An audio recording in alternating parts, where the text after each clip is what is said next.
Ladies and gentlemen, welcome to another exciting episode of Missing the Mark podcast. I know we missed a week, but life's crazy right now. The world is crazy. We just had an earthquake like 2 hours ago. So like LA is just, all of the world right now is just on fire, my boys. It's still 2020, unfortunately, but we're getting very close to returning to the Mats and Mark studios. That's happening really, really soon. I don't know when exactly, but it's going to happen at some point, I'm sure. But ladies and gentlemen, let's jump right into this. I am your host, Hollywood Hogan. Let's throw it to the commissioner of the Gold Coast, Joseph Saint. How's everyone doing? Glad to be back. Sorry we took a week off, but like Hollywood said, life is crazy right now. I mean, we don't need to get into that. It's the truth. We hope that we can take your mind away from it for just a little bit. That's our job. So let's do just that. Owner, Mr. RJ, take it away. Just like Saint said, I think everybody needs a distraction right now. What better distraction than pro wrestling? We provide that service, so why not? It's good to see you guys doing well and whatnot. Even you, Rossi, my man Rossi here, man. I mean, yeah, dude. Hey, thanks for inviting me yet again. You guys, like you said, the world's weird, man. I've been playing quarantine for too long. They finally let me start going out, so I mean that's cool. But it's still just, I don't know, man. So it's good to see you guys. I miss seeing you guys' faces in person, even if we, boss, you and I, once in a while. But hey, I still miss seeing you guys. Water under the bridge, man. See, all right. See, 2020 is not all that bad. True, yeah. The GCFM has been stronger than it ever has been because of all this. I think we've banded together more than ever, which is why you guys have seen way more content on the GCF YouTube channel. As always, make sure you subscribe, hit the notification bell. We still have major plans coming your way. This is going to be a very exciting summer for the Gold Coast, and you're not going to want to miss any of that. But we have a lot of news to get into. We missed a week, so there's a lot of news from this last week and this week as well. Let's jump right into this, though. FTR officially debuted during AEW Dynamite. It has been very highly expected to happen and rumored for months now since the release that they finally were granted. The Bucks teased it multiple times on BT as well, but it finally happened last week. FTR is officially all elite. Reactions, my boys. I mean, that was a hell of a debut for them. Yes, we knew it was coming, but that was still awesome to see, especially after hearing that some jobber tag team attempted to slap a cease and desist on them by saying that their name is The Revolt, or Revolt, just Revolt, and they were very quick to be like, that's not our name, that's not us. So very cool to see them get past that real fast, come on in, and I look forward to what they're going to do. They're going to that tag division was already stacked. Now It's going to be something real good. I'm just saying. The one thing AEW has stuck to their promise of is having the best tag team division out there, and that's the truth. They really do. Yeah, I mean, I think it's a really good thing for them at least. I think that's a perfect fit. They will definitely add another notch to the already stacked AEW tag division. I mean, I think you put them right at the top of it. To be honest, you kind of make them number one contenders. I wouldn't put the belts on them right away. I just felt like that's always just super predictable. That's true. Making the new person get the belt, which is another reason why I hope they don't just put the belt on Brian Cage, because do I really want to see his manager on TV every week? No. But we'll get into that. Save the fast slander. We'll get to it. But I mean, this is a good thing for FTR.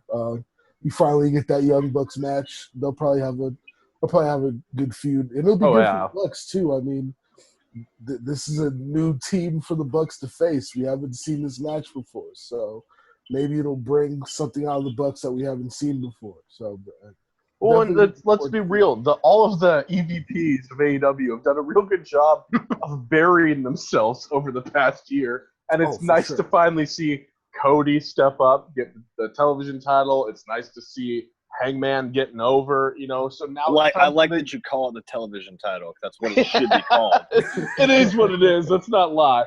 But You're good, Saint. so that's what I'm saying. Like, it's nice. It's finally time for now the Young Bucks to step back up, and we know that you're the most talented.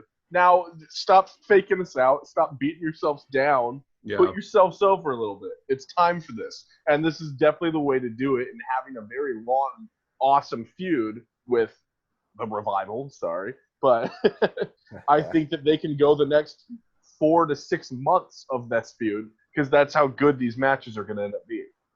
Absolutely. Especially with the spaced out pay-per-views. I mean, my opinion, it's got to be first and foremost, always and forever, fuck the Revival. I think I was one of the biggest advocates of that movement. I do feel like Hollywood, I apologize. I think that's why you probably got a lot of your stuff removed for a while. I feel like when I kind of like hung around you and we recorded stuff, they heard me, the powers that be all around at the Blue Pyramid when we went there. I think everywhere they all always heard us. So I couldn't do it anymore. On the real, though, good for them. Obviously, like the boss said, we get to finally see that Young Bucks FTR match. Regardless what they're called, this is a team, 2 teams that have never faced off. We get to see that finally. I'm ready for it. I think everybody on the independent to professional scene is ready for that match. On top of that, I do agree with what you guys are saying. I don't like the stigma of, oh, you're the new guys hired, you get the front of the line, or even put the belts on. I think we could see a good feud. I think this can and should be what does, like Saint said, brings the Bucks out of kind of the back. I get it. It's your guys' company, but it doesn't mean you have to literally sit at last place. And to like compared and like you said, as much as I kind of hate to admit it, I wish NXT was number 1.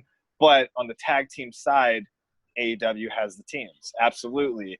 But they have certain teams that we still haven't seen, and then some teams that I've seen a bit too much already. Nothing against them, but Bear and Butcher and Bunny, some shit. Yeah, I just don't care. I don't. Nothing they've done, and I know I've seen them at bar wrestling once in a while. No offense to them. Nothing they've done though has shown me, that they should be. No, they belong in the NWA. They really, those guys belong in the NWA, and I would be just fine with them there. Well, every time I see them, I think they're in the Dark Order. So, like, it's just fucking confusing to me. Well, the Dark Order may be another tag team as well. That's like, I mean, other than Brody Lee, I don't care to see them as tag teams. No, and especially since Brody Lee's come in. I think they really dropped the ball with that stable. Like Brody Lee can do that all on his own. Maybe with like one henchman, but like. I don't think he could have all the henchmen, or especially in his promos and whatnot. But yeah, he doesn't necessarily need a team. He doesn't need the Dark Order could be its own thing, and he could be the chosen one of AEW on his own. I absolutely, and I think they're the team that I forget about the most, because now since Brody's there, I'm just like, fuck, who? Like, no one cares about that. You know what I mean? Sadly, But then the other team that is kind of funny that now maybe just to me seems to be kind of going back, and they got such a good buzz at first, is Private Party. They just don't seem to be having as much of a buzz as they did. Well, and they got caught in that bad stigma of all flippy shit, and which I'm like, but they're doing an excellent job. But they became the go-to of guys of the world to talk shit on when they want to bury all the flips. It is what it is, but they were the flavor of the month. Now it's time to buckle down and get over it. I still think they have all the talent in the world, but unfortunately, you're living in a world filled with cornets that are going to sit there and say all the flippy shit isn't wrestling when it's the evolution of wrestling, and they don't understand that. And them beating the Bucks in a tag tournament. Kind of. That ended up not being a good move for them. Well, that left a bad taste in everyone's mouth. Yeah. So, It's like, well, what do you do with these guys now? And then they weren't on TV for a while. Yeah, because they turned into a Cinderella story real quick. Yeah. Where it's like the underdogs, but then when you're not the underdogs anymore, it's like, okay, what are you going to do for me next? But now we just remember you as the guys that beat the Bucks. That's all they're known for now, and I think they need to change that stigma real quick. I mean, we brought it up before we started recording. They're doing a fantastic job with their BTE bits. Yes, they are. Really entertaining stuff that they're doing by themselves pretty much, and like editing and doing all those things. So they have talent. And I think we've seen it even last week when they teamed up with Janela and that 6-man tag against Matt and the Young Bucks. Like, they can go. They're that talented. They just need an actual story that's going to work for them other than, oh, man, we don't know who these guys are. I wonder if they're going to beat the tag team that everybody knows. The Cinderella story is not going to work. Definitely not for them. And I think what the Bucks are trying, what the EVPs are trying to do with them is they're not trying to book them to make them look like any other black tag team. Like, they're not trying to make them look like the Street Profits or any other tag team. So that's where you kind of hit a creative roadblock, because now you have to make them original and the one thing I always give what a concept, having to be original and wrestling. Crazy, right? The thing I always will give to a Private Party is their entrance. I absolutely love when they walk out and they have the bouncer. Oh yeah, and he opens I love the rope. Music. To me, that's the best. Yeah, true. But like, to me, that entrance is one that it to me already I remember, and I will remember always. It is very reminiscent of almost like Eminem, obviously, but it's enough for me to be like, okay, that's over. I like that. Yeah. But same thing as like you guys were saying, I feel like they need to jump out and break out of that stigma of just being the one time we beat the Bucks. Like, that's cool. What have you done recently? That storyline's been done. It's already overdone too much. They bring it up way too much at this point. It happened about a year ago at this point. Like, we do not have to continue to bring that up on another weekly. That was like the start of AEW, Yeah, so it's like that's over with. And it's funny that we're bringing all this stuff up because I think one of them, I forget which one, I apologize because that was hours ago, one of them is getting a shot at Cody's TNT title next week. Oh, really? Yeah. All right. So, I mean, we'll see where that goes. It was very interesting. I think they had like this whole program with Matt Hardy, some promo where I guess Matt hyped them up, which I'm fine with Matt doing that as well. I mean, that's a cool spot for Matt just to be like that veteran that's kind of there for most of all the young guys. And then bringing up Butcher and whatever the hell they're called. They're going against FTR next week in FTR's first official AEW. So there you go. FTR will bury them. And they should. That should be a pretty good match. Like, FTR's kind of always built themselves on, like the hard knuckle, fist fighting. Well, it's nice to be even something as simple as a spike pile driver. It's nice to be able to see them hit. A move WWE won't allow. We'll talk about more moves that WWE won't allow a little later. Oh yeah, I got that in my the step killer, but we'll get into that in a bit. Another that was a little over your head for a minute. No, we'll get into that one real quick. But you brought it up, RJ. Brian Cage. I predicted that would happen. It finally did happen. Brian Cage officially debuted for AEW. The best part about it, his manager is Kaz. And it's not the best part about it, but for me it was, because the first thing I thought about was you when it happened. All the messages I got. The group text. I'm like, RJ's gonna be upset if I let you. The first thing I saw in that stream when it unfroze was Taz. I was like, what the fuck is this? It was so great. Well, I heard his voice before it hit. I'm like, well, that's Taz. Oh, that's Cage. All right, RJ's gonna be thrilled. Here we go. I almost swayed away from AEW for a second. I was like, wait, no, can't. Not gonna let this. No, I mean. So Saint's got Cornette, and RJ apparently has Taz. I like my odds a little better than yours. Sorry. That's fair. Look, that's fair. And RJ's gonna hate me for this, but Taz has actually been kind of killing it as his manager. I'm not gonna lie. Great. He's been doing really good, dude. The promos have not been that bad. Let's be real. Brian Cage is a lot of things. Great talent, but he is not a talker. No, he needed that mouthpiece, and it's good to see him. It's good to see that they didn't stick Taz with another Samoa Joe. I'll put it that way. That was too on the nose when TNA did that. Oh yeah. So I think this is a better. Like this could be good for both of them. Yeah. Yeah. That switch up of the catchphrase though, I dig. Of Taz now. Well, yeah, everything about it so far has been good. Like I can't complain. Like, look, I'm not the biggest Taz fan. Commentary wise, I've never been a fan of him, but like him just as a mouthpiece, doing promos without somebody in his ear telling him what to say or the moveset and all that. I think that works better for him in the long run. I just think, like you said, Cage, phenomenal talent. I think that dude is insanely one of the best talents in the world. He's not just a big guy. He just does things that are just so unnatural. It's like, holy shit. I know a lot of people are making the Paul Heyman, Brock Lesnar comparison, and I'm cool with it. I don't hate it. I am. It works for me. It's fine to build up Cage that way. He's a monster. Have him that way. And it's quite a different dynamic than Paul and Brock, though. I mean, for obvious reasons. But fun fact: the first time I ever saw Brian Cage was also the first time I ever saw a young Mikey O'Shea.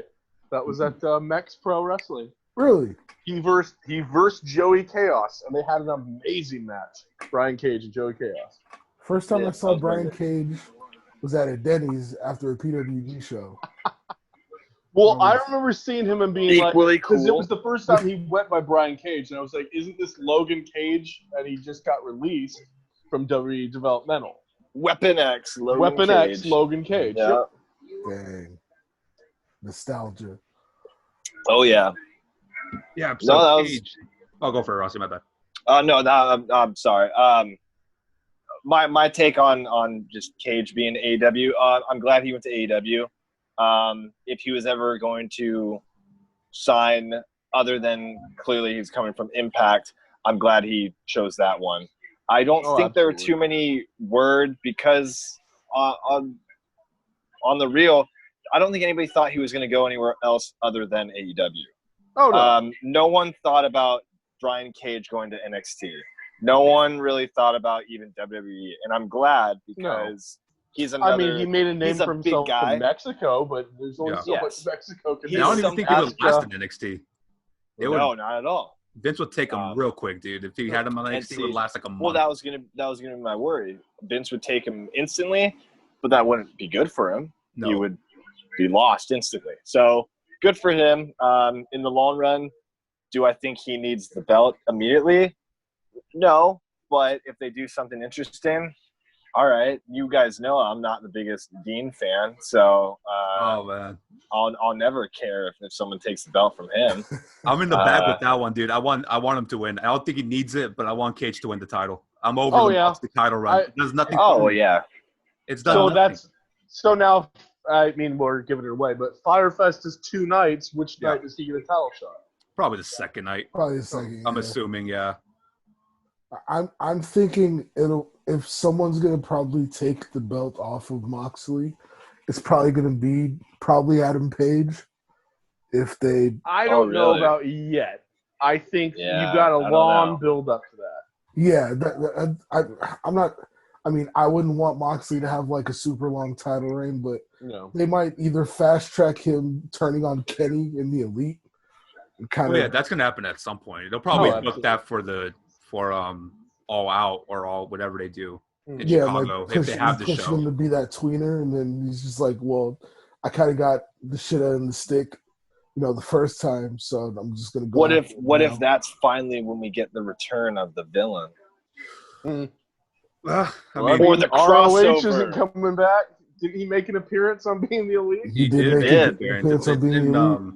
It's in my notes because I was going to get next to the Cody TNT title, which he's claimed that the title would be defended every single week on AEW Dynamite, which I'm down with that. I think that's a great idea. Open challenge, even though they're announcing it every week before, so I'm like, it's not really a true open challenge if you're promoting it, but it is what it is. But the other big thing that he announced with that is that anybody from any company could challenge him for that title. That's interesting. Yeah. So that kind of brings me to, I could see Marty eventually showing up to challenge Cody for the belt at some point. I could see Nick Aldis showing up at some point to challenge him for the belt.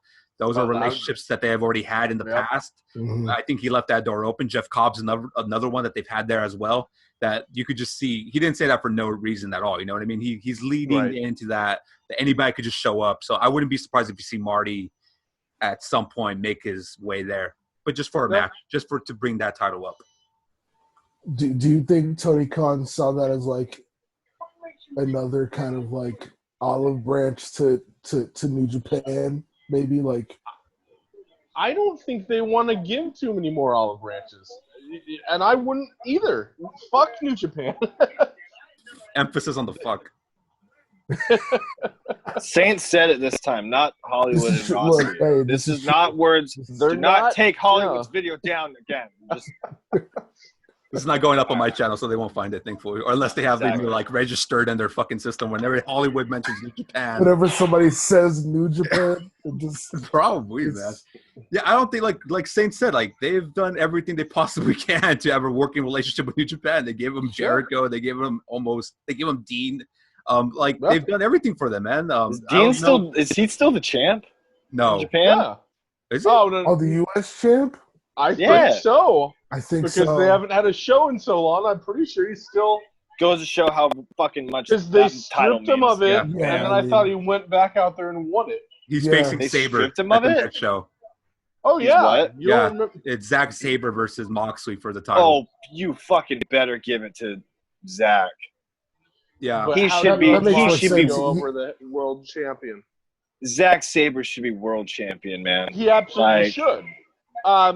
Zack Sabre is one that I always feel guilty about forgetting when you mention the best technical wrestlers in the world, because he's the current best technical wrestler in the world. Absolutely, man. Yeah. Oh, holy shit. For And sure. honestly, not a lot of people, unless you really, really, really know him, one of the best talkers.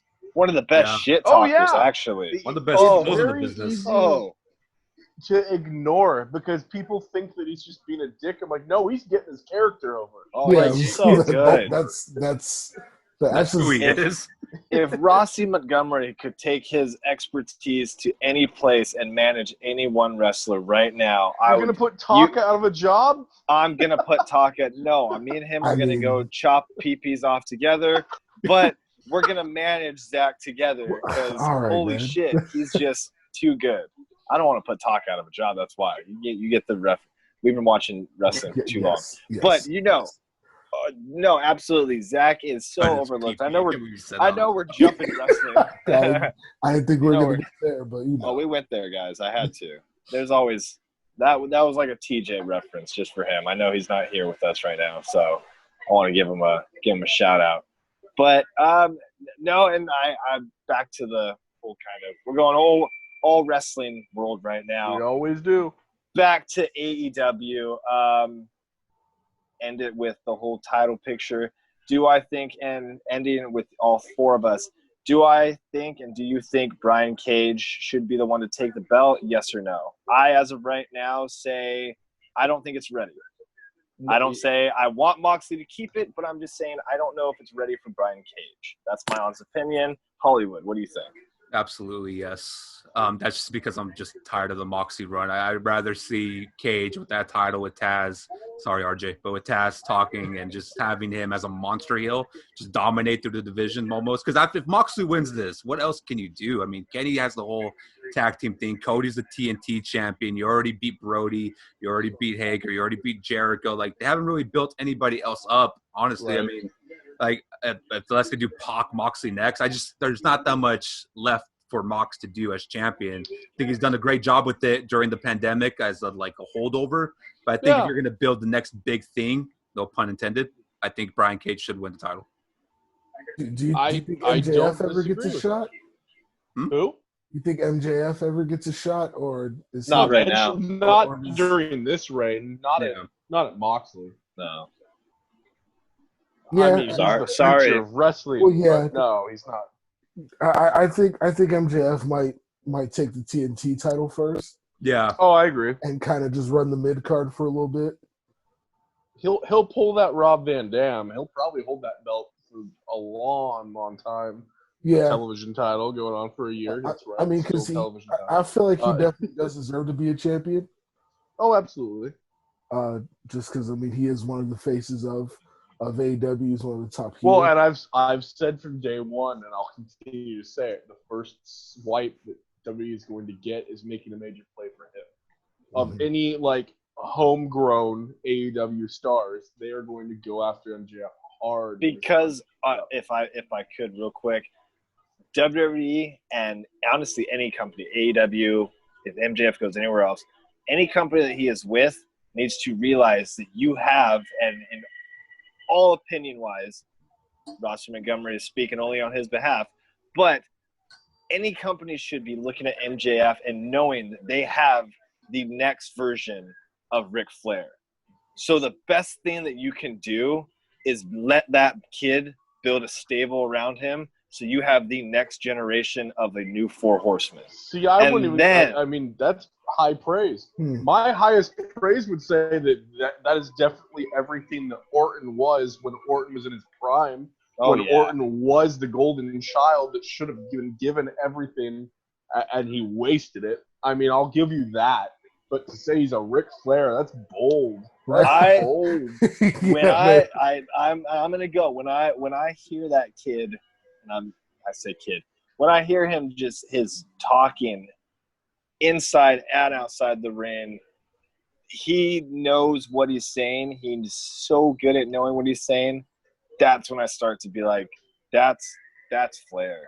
And I know a lot of people have been like, no, this new one's Flair. This is the only wrestler, in my opinion, that I could be like, that is the next Flair. I thought Charlotte took that already.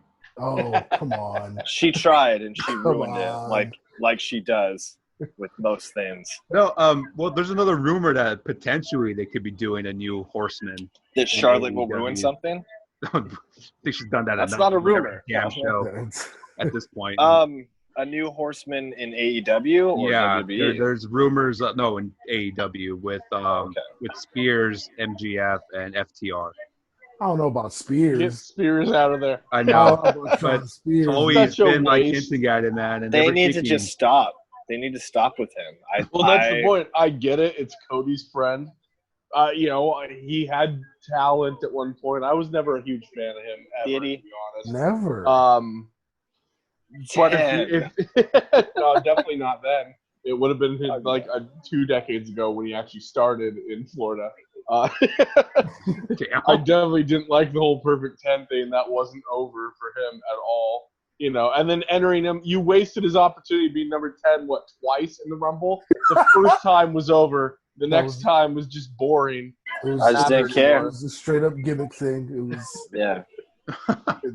I would have rather seen No Way Jose come out. But again, Cody, if you're going to hire your friends, give Zack Ryder the job, which you will. I mean, that's not even a job in my mind. I would not be shocked. Like, if he ends up anywhere else, I'd be shocked at this point. Like, that's just job for the taking at this point. Absolutely. They're so close. They're probably closer than he is with Spears at this point. It's going to happen. At that point, the roster is going to be so full and stacked all these stars. Well, let Impact stick to their claim and get some of these guys. Yeah.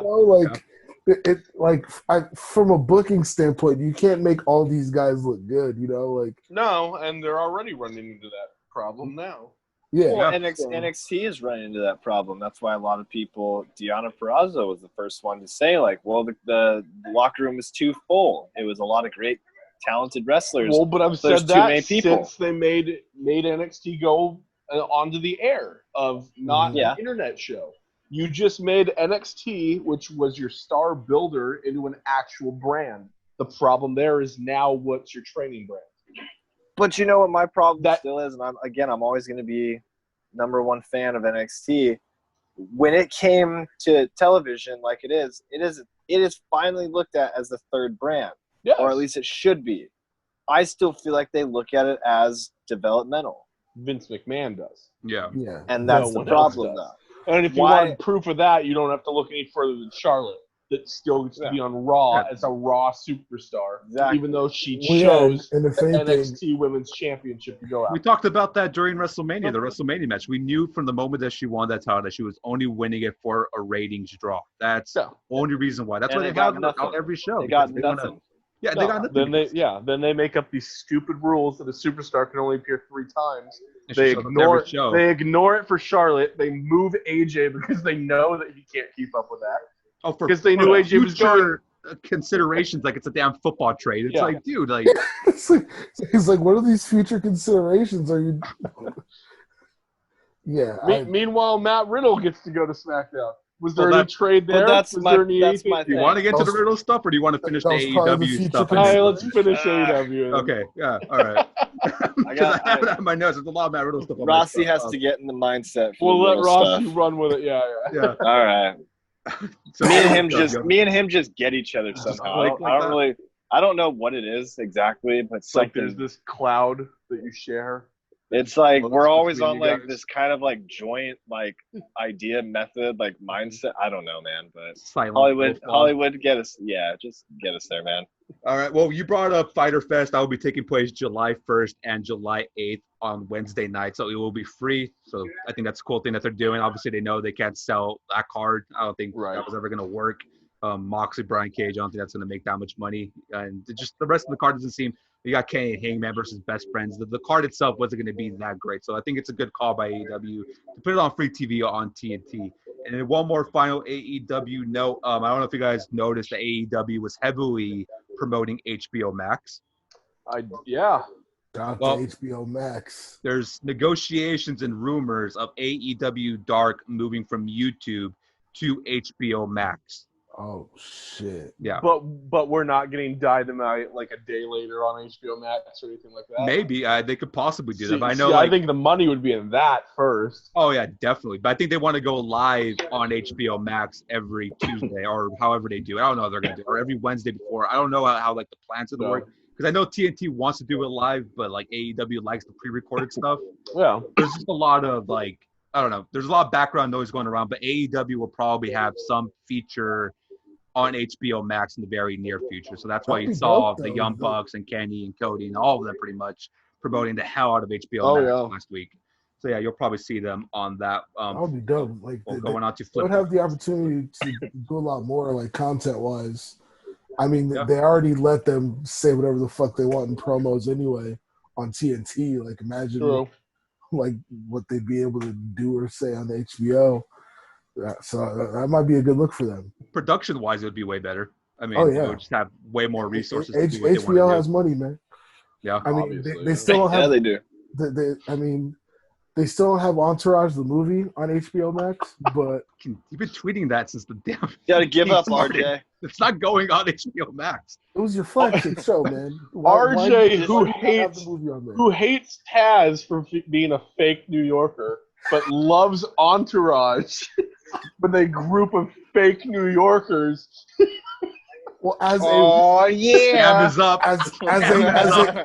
a New Yorker that turned into a Californian, I just love the Entourage story. Vinny Chase is my favorite pretend actor. I've always wanted to be like Ari Gold, you know. I mean, I am like Ari Gold. Yeah, you know. But, I can teach you a few things, you know. Entourage podcast. I was thinking, is Hollywood the Dylan? That's who he is? The Dylan? The Dylan brother, yeah. That's it. I mean, Hollywood, I don't know the characters, Hollywood's definitely a lot smarter, so I wouldn't do that to Hollywood. All right, let's jump into other news. Flip Gordon, we've been talking about his free agency for a hot minute. We talked about it multiple times on Matt's and Mark's stuff because we knew that contract was expiring at some point. Well, it did expire, and he has re-signed with the Ring of Honor. Marty keeps his guy. Obviously, Marty pulled a power move, and Flip Gordon staying with ROH. Marty and Flip take Ring of Honor. You took it right out of mine. Clearly, their little segment stuck. I mean, good for them, but what the hell? Like, I suppose it goes with what we just said. Maybe both Marty and Flip weighed the options and said that there's too much talent in AEW that they would be buried by, but that's not the truth. They're members of the elite. They would get themselves a nice cushy spot. I don't know. That Ring of Honor is not the place to be right now, and I feel for Marty more than anything. Right?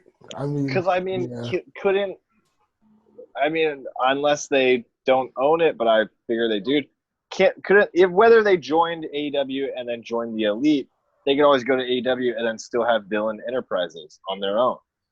I'm sure. I don't know what ROH goes through of copywriting. That's why I'm not too sure. Yeah, there's definitely a villain something you can play off. Well, I was under the impression that Marty owned Villain Club. Japan did not. He just chose to go Enterprises, which might have been. Oh, okay. Oh. Huh. Well, yeah. I think that door will always be open though with AEW. I think Marty. I think he's banking on having some kind of partnership at some point. I think you've seen that New Japan is dropping the ball with that department because obviously AEW has made their efforts, as we said earlier. And I think Marty's big idea is to have that partnership down the line so he could help pretty much rebuild Ring of Honor, which is, we've talked about it for a while. It is the sinking ship, and Marty was like their last attempt to save that sinking ship. And I think what he's banking on though is, well, I have my guys with the Elite, and they'll bail me out of this jam too, and we'll have this partnership. But when push comes to shove, when there's too many cooks in the kitchen, and there's too many people at Ring of Honor that have way too big of a voice when they shouldn't have. Yep. I have a hard time figuring out a way that's going to work seamlessly. I think it'll work sometimes, but I don't think it'll work all the time. And I have a hard time seeing Marty figure it all out. So we'll see how that works out. But I mean, he kept his guy. I'll give him credit for that. That was the one guy he wanted to keep, and he made that happen. So I mean, congrats, Marty. And you're back on BTE, so obviously something's working out. Well, but I feel that's only because Ring of Honor is on a hiatus right now. Exactly. I mean, ECW used to call themselves the Land of Misfit Toys, but in all honesty, that's Ring of Honor. The only ones that are left in Ring of Honor are the ones that no one else wants, aside from Flip and Marty. It's a who's who of people that W would never sign at this point. Well, yeah, and just and you kind of feel bad for, guys like Jeff Cobb who signed a deal there. Yeah. Fucking Jay Lethal who should have left Ring of Honor. But Jay Lethal is not going to get signed at this point. Yeah, at this point, he's probably not going. Yeah. Dalton Castle, I'm sorry, but I don't get it. Get it, so I don't see anyone ever signing him. And if he gets signed, he's not getting that character over because Velveteen Dream does it better. Yeah. So, he totally seems like a future NXT signing, though, which they try to do the same thing just to rehash history or do what they did with Fandango. They're just going to do something with them, that kind of character. I just see that being a huge NXT target at some point down. Jeff Cobb, by the way, his contract is not even official with Ring of Honor. It's still under the table. He can still work anywhere, but he still has, first priorities with ROH. But the contract isn't, legitimate. It's just he's being nice to them. At any point, he could sign. So maybe he shows up at Slammiversary. Apparently everybody's showing up at Slammiversary. I mean, Slammiversary needs the card. They already let one drop, so we'll see. Let's transition to that. Impact Wrestling, man. The only company that I think RJ is the only one that's watching from here. For you, RJ. That's all you. You're keeping Impact alive, man. They're still man. Look, the NBA. How do you sleep at night? There's no Laker games on Tuesday. I gotta watch it. Man. I wouldn't have even been able to tell you what day of the week they're on. That's how bad it is. Until you just is it Tuesdays? Tuesdays. Is it? Holy Access shit. TV. On Access. All right. It's on the day that nobody watches TV on Access. But Impact, man, they had a very interesting video package to promote Slammiversary. And in this video package, they had a bunch of formerly fired WWE athletes. Obviously, Carl Anderson, Luke Gallows, EC3. Drake Maverick, which we'll get into very soon, Bennett and Maria, and who else did I forgot the other one? Brian Myers. There we go. Brian Myers. So they had Hawkins. They had this video package pretty much talking about. No one knows his real name. Nobody knows his real name. The video package was pretty much teasing the whole pandemic, firing people and all that stuff, and had this guy sitting there pouring himself a drink, turning off the TV after that aired, and a lot of people were starting to speculate, did they sign all these guys, which would make sense because Axis does have a lot of money. One of the owners of Axis is the owner of the Dallas Mavericks, which is Mark Cuban, who is rich beyond belief. So they have the money to spend. They just never do it. So a lot of people got excited thinking this is the first time Impact's actually made a significant move in any department in the longest time. I mean, they just lost Brian Cage because of contract negotiations as well. But apparently that's not happening because they're already one out. Drake Maverick has re-signed with WWE NXT. So one of the guys they showed in that video package is not showing up to Slammiversary. That's for sure. Impact being usual Impact, tried to make a bold claim. Yeah. Being look what we could do. And then someone was like, no. And someone was Triple H. About it was, what's supposed to be your WrestleMania, you put out a commercial focusing on talent that aren't employed by it. Exactly. That's your tactic for your biggest show of the year. It'd be better if they posted like a thing of just all the guys that for sure couldn't go. Like show Jarrett, show Styles, show just everybody. You're like, that couldn't happen. I mean, and really have Impact. They do it on their YouTube videos when they show the Jeff Hardy Sting match. Yeah. They built their network off of the Hardy Boys to begin with when that first released. They said like they had a whole segment for just the Broken Hardys universe to sell their network. I mean, because that's what caused people to keep watching TNA at the time. Yeah, they weren't worried about Bobby Lashley being their champion. But yeah, it's interesting, man. We'll see what happens. My theory is the guy that was watching the TV screen during that promo package is the guy that's actually going to debut during Slammiversary, and I'm gonna die when it's Heath Slater. When it's Heath Slater and he shows up with Rhino, my God. My fear, because of how good he is, if you've been watching his promos, is that the TV shutting off is EC3 because of his ignore the narrative and change the culture that he's pushing right now on Instagram. Mm-hmm. And I fear it because he's better than that. If he goes back, and I'm not going to tell him he's wrong, but he better own that fucking company. They better give him a Marty deal for Impact Wrestling. Because, EC3 is money, and he knows that he can go into AEW and feud with MJF instantly, and the two of them would sell. But that's what my fear is, going back to Impact because of your character that was created there. Don't fall for that, is all I'm saying. Or what if Heath has no choice. What if this is the giant swerve, and it's the SmackDown hacker watching all those guys and then just put it on the TNA show? Because that's the major reveal, is that everyone that WWE fired, they paid to go to Impact Wrestling. Fun.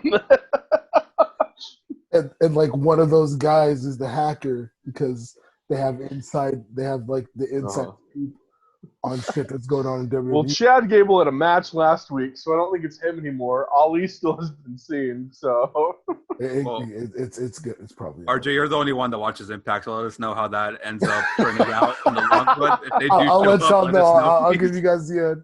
I'll give you guys when their women's heavyweight champion comes back. There we go. She's still in Mexico as we speak, guys. She's still for what, another month?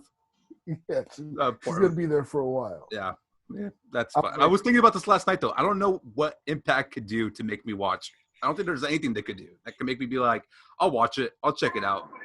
Like at most, maybe CM Punk, maybe that would get me to watch. Yeah. if they brought back the TNA Hall of Fame, which is arguably what Ring of Honor should be trying to invest all their money in now. Yeah. They probably should have offered Phil the deal that they gave to Marty, because Punk actually was there for the beginning of ROH. TNA, yeah. I mean, and now they're playing to the TNA name again. If Jarrett wasn't a road agent right now, and if Jarrett showed up and said like, "Hey, I'm in charge," maybe I would try and give it one more chance. But So Jarrett has like zero stock in Impact. No, there's still the lawsuit going on right now between Impact and Global Force Wrestling. Oh, okay. That Global Force Wrestling, all of their footage was magically erased when Jarrett was asking for it back, and that's what the ongoing lawsuit is. Impact and Global Force came together, and then when Jarrett tried to, I don't know what the whole story is, but tried to get out, they deleted his footage that was on Impact Plus at the time. Oh yeah, because they tried to claim that it was accidentally erased, all of his footage. And this was before TNA changed ownership to Anthem, right? Or right around the time of that. Because this is when Billy Corgan left. Good. This was during that lawsuit, which led to this lawsuit, which I believe only got to court last week at the start of this. So we'll see. What will end first, the lawsuit or Impact? Who crossed the road I first? mean, now that Jarrett's back in good graces with the McMahons, I would say that the McMahons are one step closer to owning Impact Wrestling. but Impact is that little engine that could and has survived every fucking thing we've tried to throw at it. They're surviving a pandemic. I'm almost certain like Impact is just trying to end themselves. Like Scott DeMore. I mean, kind of. Let's you have bring the Cyrus TNA the title Virus back. and who? Jeff, not Jeff. Scott DeMore. Yeah. I mean, man. look, Uncle D'Lo's backstage. He's probably pitched aces and eights like twice now. Like he's like, look, you guys want to kill him and Anderson will show up? Like, what the fuck? It's like, hey, you guys want to kill this company? Let's bring aces and eights back. That's why they're trying to get Gallows back. They're like, come on, Bring dog. back main event Mafia, then I'll watch again. Ooh, that would be. But who? Hey, just man, Kurt Angle's coming available. out by I was gonna say they himself, tried like, now. where is Yeah, it's everyone? no one. I was like, there's no main eventers on that roster. Shit. It was just Shamrock, Van Dam. random ass person. I mean, yeah, Van Dam, but He's living his best life, man. Yes. You know, good for like, him. he's good, man. He doesn't have to. Yeah. He doesn't need nobody's He shit. doesn't even know what No. company he works for. Just there, just shows up. No one gets higher than a Rob Van Dam. He just thinks he's showing up to. He thinks he's showing up to an indie booking every week. Just That is awesome. I mean, isn't he? yeah, I mean, yeah. But he's, Well, especially now with no one there. with no one, he can just do whatever the hell he wants. he's just paid more than most executives in that company. So You know, Mark Cuban gave him the big checks to just bring him back. But in other news, Drake Maverick officially again that got brought up, re-signed. Any thoughts about that? I mean, I thought that storyline went a little bit too long and they stretched it a little bit too much. The first time I saw him wrestle, I was like, "Oh, he's signed." I had no doubt in my let's talk about that. You already gave it away, but so where are your thoughts on this? Where did kayfabe end? Do you think it was from the very beginning, or do you think WWE wrote themselves through a corner based on Drake? I think Drake saved his career by crying. Yeah. I think that was real. If I could start with it, I was gonna say what happened was what doesn't happen a lot in today's wrestling for obvious reasons.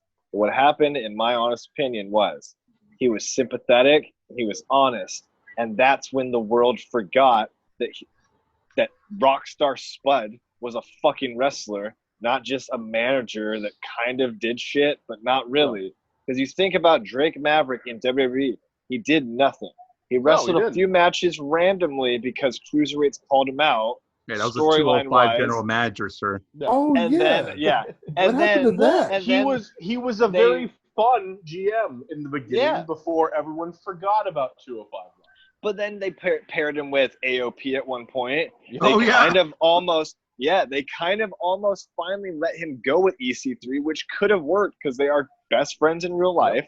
So that could have been fine. They never let him do anything. Those two they make never Braun let him. Strowman fun. If you've watched any of their Twitter accounts, the three of them are hilarious together. Now you just got rid of Braun's two best friends, which again, clearly they didn't mean much to him. I mean, Jackson Riker's still there too, so I mean, holy shit, Braun's we don't even bring him up. Oh, right now. I'm sure we'll get there. Maybe we will. If we want to give him but on the Drake Maverick, the MAGA sons? No, Jesus Christ. I didn't have it in my notes, but I could put forgotten no more, right, guys? Like, holy shit, you can never be forgotten out. Gunner, what happened? Gunner, bro. Send him back to TNA. You can save that company. Jesus, no one can. He's gonna do his shitty version of the F5 again. Yep. Yeah, Drake Maverick. Good that he signed in NXT because the one thing. So what AEW has with the tag team division, I do believe that since NXT has come to TV, the Cruiserweight division has been much better and has been seen more. I was an advocate for 205 Live, but unfortunately, like many others, I stopped watching 205 Live because it just was not enough to keep me on it. I love the Cruiserweight division. I always have been since the early days and the original days of it. But with 205 Live, it just didn't have enough to keep a viewer intact for the entire time. Well, so where NXT has it, I feel is great, and they need to keep showcasing it, like we're seeing with guys like Swerve, now with the champ Hio. Now we got, all these other guys still in the back that I can still see verse and still be okay with it. 205 Live, I just kind of lost it, you know? I agree, but again, that was WWE. NXT has built a name for itself by being the best wrestling. 205 Live didn't have a chance for that, but on any given night, they had the match of the week in WWE. Yeah. They had the matches of the week, but no one gave them the time of day, and that's because they didn't know how to build a brand. And this is the saddest part. Back when Enzo was around, and fuck Enzo, but back when he was the champ, they had writers. They literally focused on writing for 205 Live and gave them segments on Raw. And then it was like all the shit hit the fan, and it was like bury 205 Live as much as possible. Pull all the writers, add Drake Maverick, and maybe he can save it. Like, but how can he save it? They're not writing for these people. Yeah. They're just going out there and having Drake tell you what matches they're on that week. It's not. Yeah. The stuff with Mike Bennett wasn't bad at all either. They had that little. No, not at all. Probably like really good like wrestling program on 205 Live that nobody was. Well, and again, about. they cut that one short. Then they tried to plug Kendrick into that same feud, and they cut that one short. But both of those segments were the most entertaining thing on 205 Live. I looked forward to where the Kendrick versus Drake Maverick was going. Now we'll never know. It didn't pan out. Yeah, it didn't materialize. And even, now once again, playing 20 or 2K20. Not only is it a shit game, but there's more people fired, and now the universe mode is all out of attack. Oh, you can create, you can create your own show that has more roster than the other shows based on fired. Is it free yet? Not yet. I think it's never going to be free. $17. No one would right fucking now. play it if it was free. Way too much. It's way too much money, Hollywood. Don't do it. This should tell you something. Last month it was $20 on sale. This month it's $17 on sale. So it's dropping. You know. Black Friday it's gonna be like $2. But yeah, like what Saint was saying, you know, I mean, part of wrestling is it's the mix of entertainment and wrestling, and I think what lost a lot of fans to 205 Live was it was just the wrestling. Like, I don't think you don't go to a wrestling show just to watch the wrestling. Like, you want to see the antics, you want to see the characters, you want to see, you know, a promo, a good one at least, you know, like you want to have someone to follow. But when it's just the wrestling, you know, it kind of gets stagnant. Exactly what you're saying. I'll go a step further. GCF fans, right now, pay attention. If I gave you, on a weekly basis, Gusten Uberstad and Joey Barone, and I told you that those two are going to fight each other, but I told them each, every time they went out there, don't do anything. Don't play to the fans. I don't want to see your shtick. Go out there and wrestle. They're going to have amazing matches, but how could you tell Gusten not to be Gusten? How could you tell Barone not to go out there after fans have seen him like shoot a firework off and tell him you're not doing that? Don't show your captain shield. Don't show anything. You're having talented wrestlers go out there and not get themselves over. The act of wrestling is to connect, good or bad. If I tell you to fuck yourself, I'm still connecting with you. But if I'm giving you nothing other than solid wrestling, but not connecting to fans, what's the point? Yeah. That's 205 Live. Even now. Because you gave it to NXT and focused the cruiserweights in NXT, forgetting that you have a cruiserweight show. That's my issue. Cancel the show then. And even when the cruiserweight division was on Raw, I think they overdid it by so they overdid it by overproducing it. Like, well, they gave Enzo 3 main event spots in a row. That too, but like the purple ropes, changing the set to purple, like not on Raw. I enjoyed when 205 Live had purple ropes instead of just the SmackDown set. But that was because it was supposed to be doing it in the middle of Raw just seemed like, oh yeah, this is too much. Like like that was just. They fumbled it so many times. I mean, even like when they put it on NXT when they debuted, when they had Garza versus Leo, I dug that. It was a great way to start it off. And then like Leo gets released and then Angel gets moved to the main roster. And it's like, okay, so what the fuck was the point of investing any time in this division when most of these guys are using it to just springboard or get released? You know, they have a cruiserweight champion. They stripped them of it to have a tournament, which they just used for propaganda for Drake Maverick. I mean, that's the whole point of the tournament. It wasn't to crown a new champion. Nobody cares about the new champion now. It's all about Drake Maverick. That's all it's been about. Should have been Drake. Yeah. At this point, it should have been him. Yeah, if you're going to get a new contract, just pull the trigger. You've already went so far to put him in the finals. Clearly they can't do it so yet. I didn't watch. I was going to say, is the belt the exact same belt? Purple belt, cruiserweight. No, it's a black belt. It's a black belt now. Strap It's now? been black. It's been a black strap for a while now since it went to NXT. But it's still, where does Jordan Devlin show up? And that's my point. You just gave it to another Brit, but the difference is this Brit has. Oh, well, I know Devlin's Irish, not British, but still, Well, I'm saying like Maverick didn't win though. Yeah, it was Phantasma. Yeah, Phantasma won. So Phantasma is the cruiserweight champ, but at the end of the match, Drake Maverick got offered an NXT contract. Fine. Yeah. Spoiler. So take away It's not spoilers Phantasma. by the time this airs. Let's be real. No, yeah. They'll know, but yeah, if they're not, they should know by now. They straight up took away Phantasma's moment by Triple H. Took away the whole point of the tournament. The whole tournament became about Drake Maverick and him trying to get a contract. It had nothing to do with the cruiserweight title. No. Not only did you ruin the prestige of that title, even if it had any at this point, but not only did you ruin that, you made it all about breaking the whole kayfabe thing of him getting a contract. The best way they could have possibly ended that is simply the way they did by salvaging it was have it the nice moment, Triple H giving the contract, and that is when somehow Jordan Devlin should have showed up and just beat the shit out of him. It would have held everything over, because then he could have been like, I took him out, and then point to Phantasma and be like, I'm coming for you. You have a fake belt. Then we have the Shawn Razor match. We're gonna get exactly the Shawn Razor ladder match. That's where this is headed. Yeah. There's no doubt in my mind. No. At least but all I'll say is this fun, nice filled moment, which sure, great, you signed him. The last time something like that happened was Cedric Alexander in the Cruiserweight. I was just going to say that. I was like, they just recreated that moment at the end when everybody's begging Triple H to sign him. And he's already done that enough times now. He did it with Cedric. He did it with Mia Yim. He's done it enough times to where it's not a surprise anymore. People know who's going to get signed. Yeah, like every NXT tournament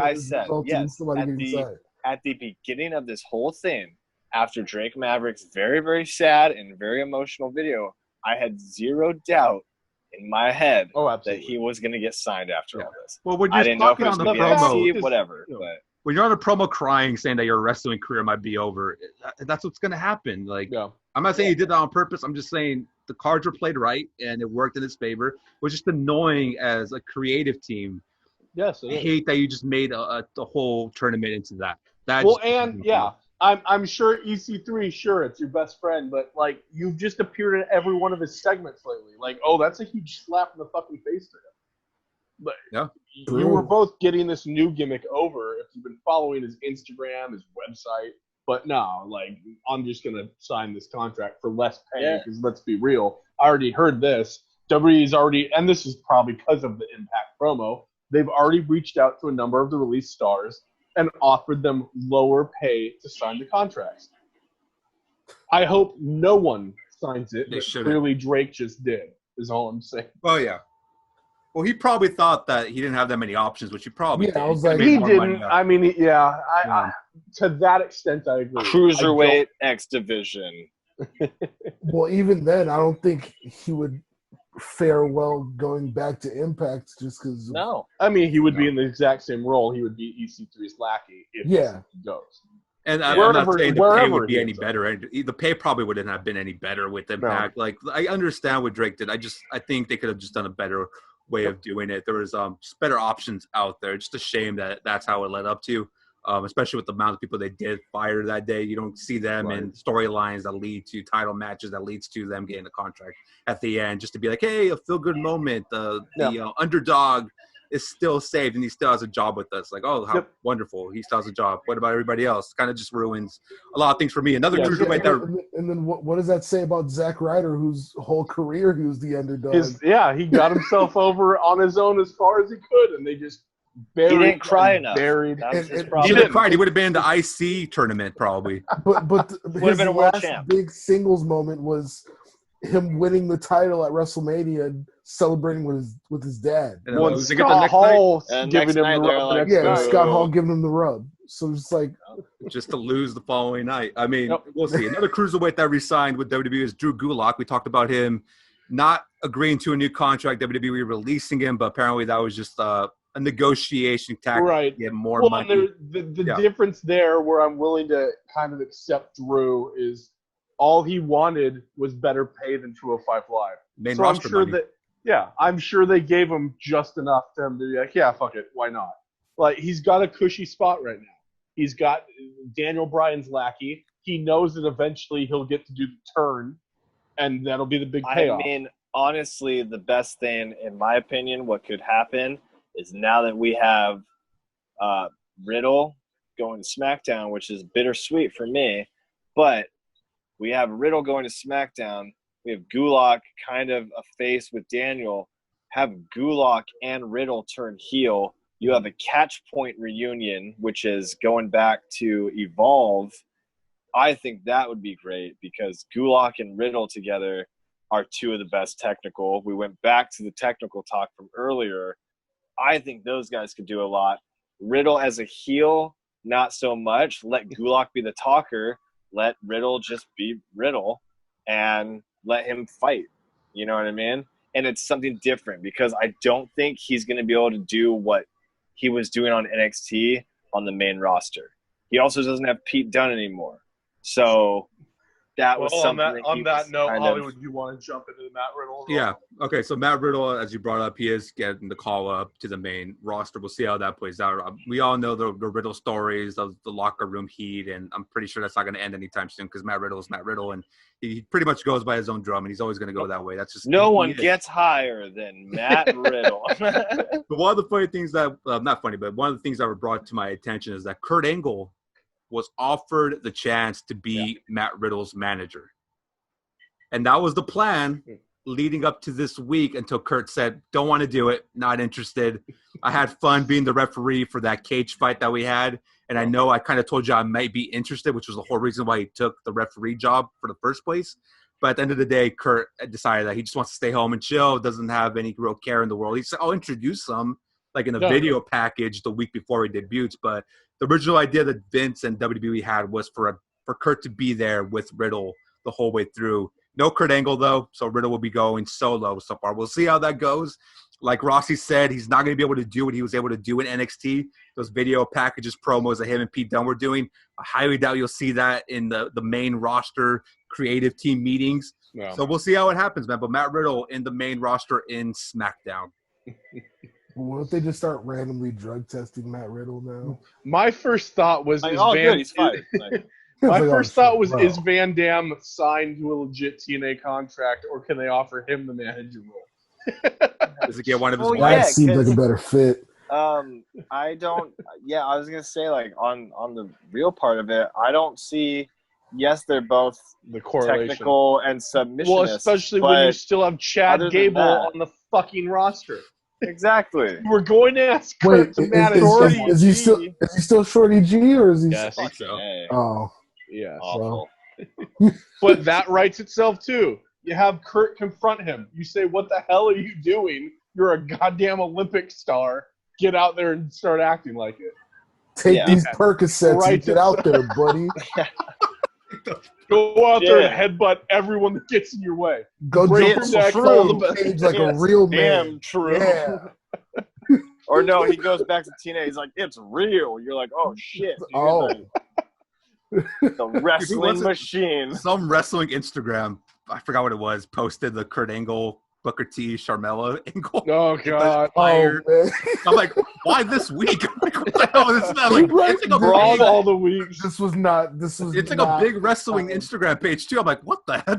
For all the hate that the Katie Vick angle always gets, I feel like the Booker fucking angle was a little bit weird. I feel like all of Booker's angles were terrible. But other than the Stone Cold and him. Oh, yeah. But that one was okay. That was the Fighting one time Edge over a shampoo commercial. It's like, bro, you have that was a WrestleMania match. WWE ruins everything. You're not supposed to watch those, man. But whatever. You know, Vince saying the N-word to Cena and Booker. God, don't. Yeah. Oh. The Triple H Booker T rivalry before WrestleMania. Man. The WrestleMania build up to that with Ric Flair and Triple H. I mean, dude, Yeah. they bullied Booker for like 2 months leading up to that match, and it led to nothing.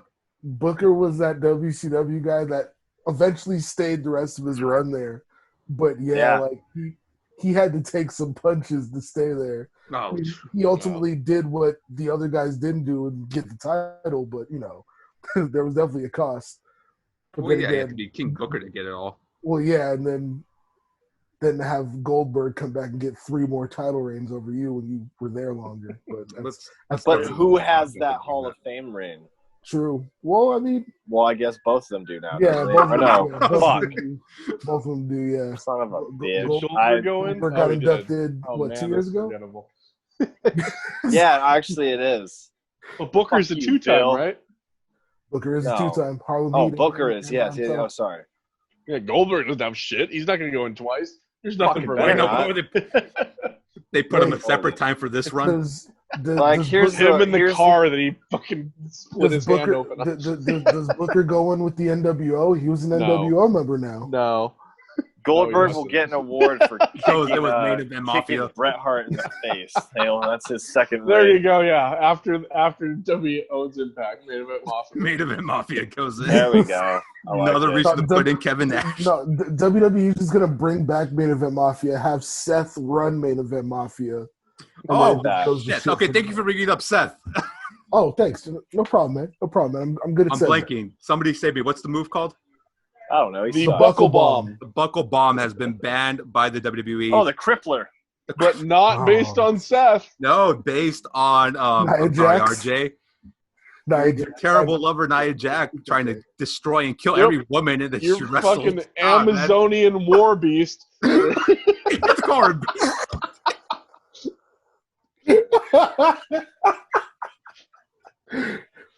Damn, man. All right.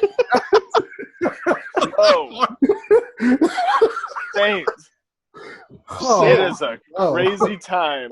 I mean, yeah, it is. It's a crazy time. And who went on television and mocked 2 Asian women? It is a crazy time. And she went out there and mocked Asuka and did slanted eyes. And she did it for The Rock. Yes. She went out there and mocked an Asian accent and basically was like closing her eyes. She should come out to Rikishi's old song. Raw. The Batman song. This week? Yes. It's on the YouTube clip too. Like I was like, go watch it now. Go.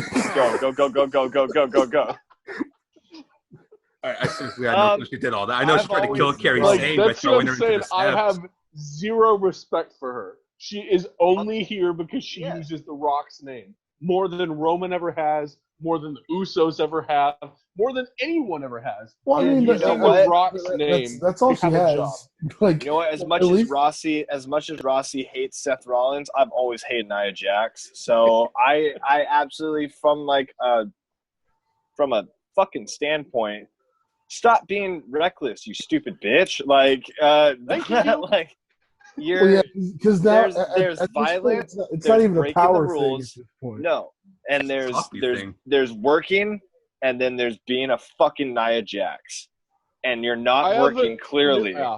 You're trying to harm. You don't throw someone into a fucking stair and be like, "Whoops." Bro, there's people blaming Carrie Sane for that. And I'm like, how? She goes up to the back of the head and launches her. You can hear her saying that she's not set on the lift. She lifts her and she goes, not set, and she still throws her. Yeah. Nia's version of that is pretty much the jackknife into it. Yeah. That's her Which is move. funny, I've barely even seen her do it.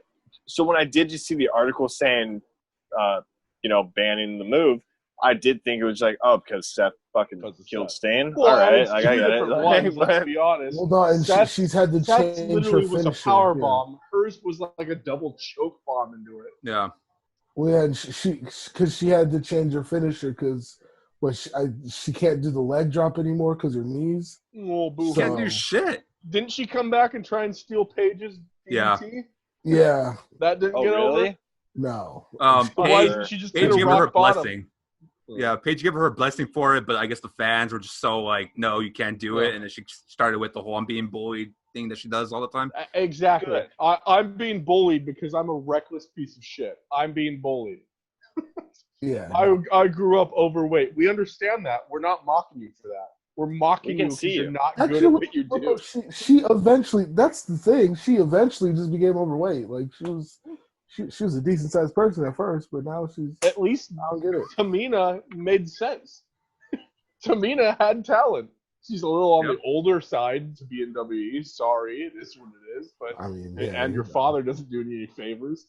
But you're still more talented than Nia. Oh, yeah. I mean, that's I can't even do that anymore. At this point. I used to, and then I watched Dark Side of the Ring. I was like, chosen one. If she came out with the briefcase, she would be so much more over than she is at the moment. Just use it as a weapon and like start winning matches that way. That's why she should have won. Well, no, she should have been in Money in the Bank, but she could have used the briefcase and been like, "Hey, remember this, Vince? You know, I have a new game where I just mute the television during women's matches on Raw, and only on Raw. This is me. I get it. I can come off a certain way with women's matches in WWE. Let me make that clear, because I can enjoy a good women's match in any of indie wrestling. WWE just finds a way of sucking the life out of women. I mute the television when any women's matches happen on Raw. It's a bad segment, and you know it going in. Well, then the announcing is terrible too. Well, I mean, Jerry Lawler isn't there anymore, so I mean, thank God for that. That's officially been announced that Samoa Joe is now the official replacement moving forward. That's not. So what does that mean for Joe though? So he's just not wrestling anymore? Is he? Joe's kind of a liability right now. Is he like the new Taz? Oh God, sorry. He's Samoa. more. Sorry, Joe. Sorry, Joe. He had cracked my. There's rumors of concussion. Yeah, so stuff. He's more like the new Christian. Oh. And the rumors are true. Like, they just can't tell him because he's had too many fucking concussions. So, like... and Samoa Joe would actually punch someone in the face, probably. Well, yeah, that too. I mean, that if it's very depressing if that's the end of Joe's career. Yeah. But I think they're still looking at it like he can still... It's a good angle for him to come out of the announce booth and wrestle is what they're hopefully looking at it as. But, yeah, there's no timetable. Well, he's supposed to still be serving a suspension, honestly. Is he still? Yeah, the only reason he's there is because Paul Heyman. It's a Paul Heyman move to want Joe on commentary. That's the only reason he's there. Is this his in-house suspension? Just like pretty much, yeah. Plus the concussions and all that. I guess it's better than just not doing anything. Yeah. And it's a better alternative than Jerry Lawler, so, I mean. One funny thing about the buckle bomb better. Is that's hilarious that Brian Cage is using it now. Like for the last 2 weeks, he's used it, and I'm just like, I'm like, that's not being banned in AEW. But also one more note: anybody watch the Rey Mysterio Seth Rollins thing? Love to get you guys' thoughts on that with Dominic Guerrero. I mean, so it's clear as day that Dominic Guerrero is going to make his debut. But it looks like they're going to do the thing where he runs out and Rey tries to stop it. Now, do they immediately go into the heel turn? Or do they let it play out a little bit? I don't know. Yeah. Depends on how they do it. Yeah. Well, and trying to send him against Seth right off the bat isn't the greatest choice in the world either. No. Unless he runs out and literally like doesn't even try. Like runs out, gets in front of Seth, and then just like bows down or some shit. No. You know what I mean? Like, but again, it just all depends on how they execute it. And at this point, everybody kind of knows that that's what they're going for. You know? Yeah. And again, if that's the case, I just hope, and who knows, maybe we're all wrong. I hope he's more trained than it seems. Well, he's had training even prior to being in the WWE developmental system. Yeah. You know, so it's not like he's going in with nothing. In his blood. He's a Guerrero. It's very true. We saw the ladder match. We all witnessed it. Yeah, that's true. Saw Vicky fucking up. Yeah. He was able to move that ladder at the age of like 8, man. Come on. No, he's strength. That's why Vicky's at AEW. She's waiting. She's plotting. Yeah. Come on, one more note. What do you guys think about WWE planting NXT talent in the audience behind the plexiglass? I mean, according to plexiglass made me laugh. According to reports, they're not allowed to sit down either. Oh, Oh, really? Yeah. Well, and they're there for they filmed what 3 weeks worth of tapings. Yep. So they were there for a good 8 hours at least. I mean, I feel for them. It was about time because yes, WWE had to do something, but yeah, I don't know. It was interesting. It is what it is with that. I wish they would treat. I just think it's shitty. I think somebody reported. I think it was Sean Ross. I forget who it was though. That they tried to sit down and they got yelled at for trying to sit down. Which I'm just like, oh, cool. WWE, where employees are always taken care of. And I don't like the wrestlers pandering to them as NXT talent. Like, we get it. We know who you are. But, like, even when Kevin Owens comes out and goes, there's a likelihood that you're the future. It's like, oh, gee, wow, what a pat on the back. Thanks, Kevin. Nice oversell. That's all I had for notes this week. I don't know if we have any. I mean, I don't know. Any Q&As, guys? Last thing. Granted, we were off the revival. Just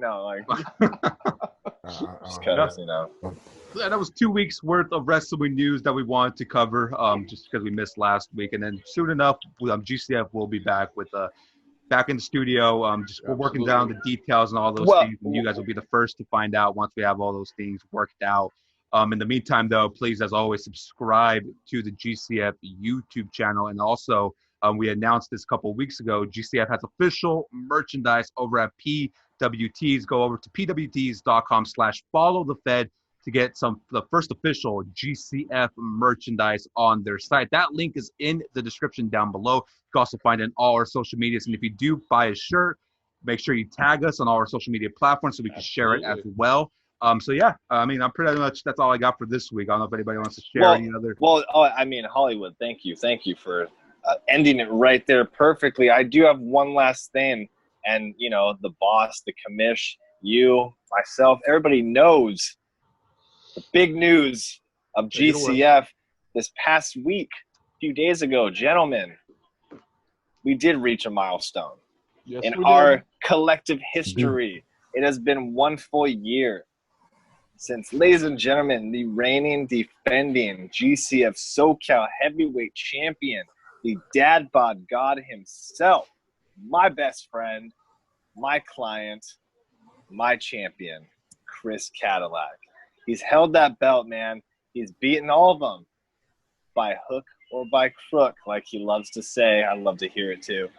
He's done it all, man. And, I think the biggest thing moving forward is who's next, to take that shitty Bill term. And it doesn't matter who's next, because we've already seen who thought was next, and they got pinned 1, 2, 3. So I think at the end of the day, we've even heard comments made on, because, the world's kind of weird right now. We can't see each other, but the keyboard warriors are at best. But Joey Barone still likes to believe that he's in line for a title shot. Joey Barone. Barone is still a number one contender. Technically number one contender, yeah. You know what, Barone? Next in line. Barone just needs to remember to lace those boots up, pull your knee pad up, try not to kick my champion in the face from blindsided, mind you. And remember that if you're in a line to get that title shot, get to the back, kid. There's no room for you. It's Caddy. He won the right. Nobody. He's in the front of the line. He won the right to challenge he's the next in line. I don't think there's much of a line anyway, but he's in it. He's there. He won it makes sense. He went through two other men. And hey, stars. He did go through two other men. He did go through two other men. That Mikey O'Shea really, really hurt both of them to make them weaker. Mikey O'Shea walked out of that match. He kind of got screwed over. Mikey, I've still told you, big man, you have all the talent in the world. Maybe, just maybe, if you want, some, talking to management, who knows?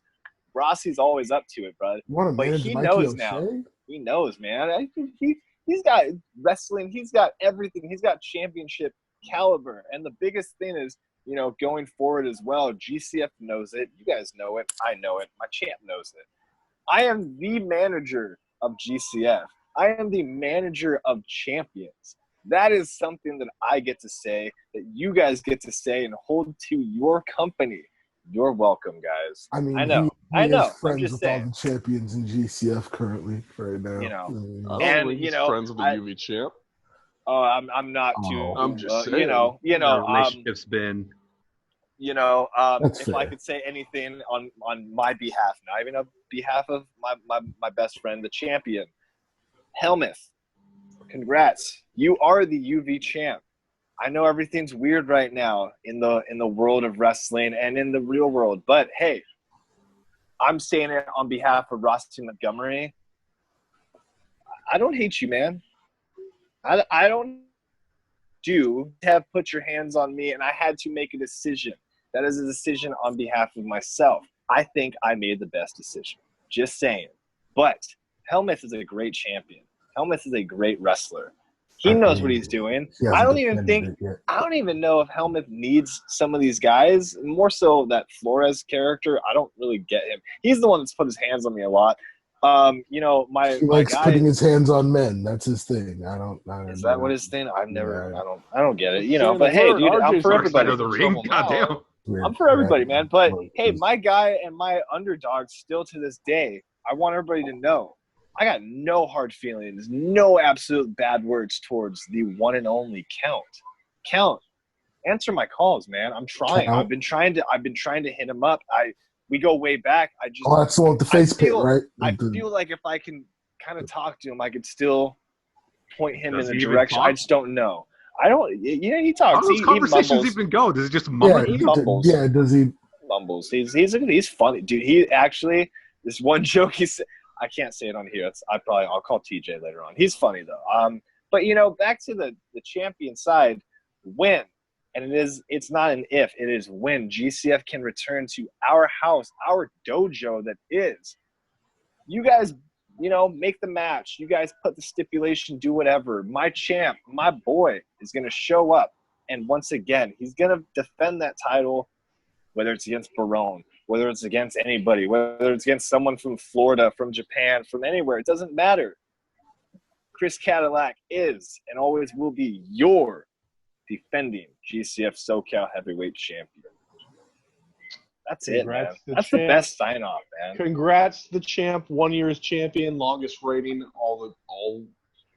you're not wrong. I'll give him all the credit in the world. Congrats to you. You get to manage him. Very good. However, don't get too big of a head there. There are guys coming for him. I'm not going to say that Caddy can't back it up, but not everything comes so easy. I'm just saying. So, like you said, congratulations to the champion. And like you said, very soon, GCF will be back, and we will see him defending that belt again, and then we'll see what you got to say. For Joseph Saint, that's all I got. Stay tuned, guys. We got a lot coming to you. Stay on the YouTube page. Hollywood, plug everything.